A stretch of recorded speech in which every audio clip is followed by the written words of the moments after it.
Okay, just a quick little tutorial on how to repair one of these Renault TomTom remote controls. Mine wasn't connecting, no blue light, changed the batteries, didn't make a blind bit of difference. So we opened it up,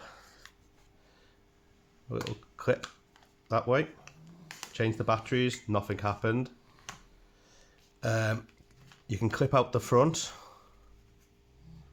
with anything sort of that'll fit down the side nice and gently. Just peel that back. Then we get to the circuit board. You have 4 screws. I've took 3 out over here. I've just left one in. Just quickly screw that out. And the problem I found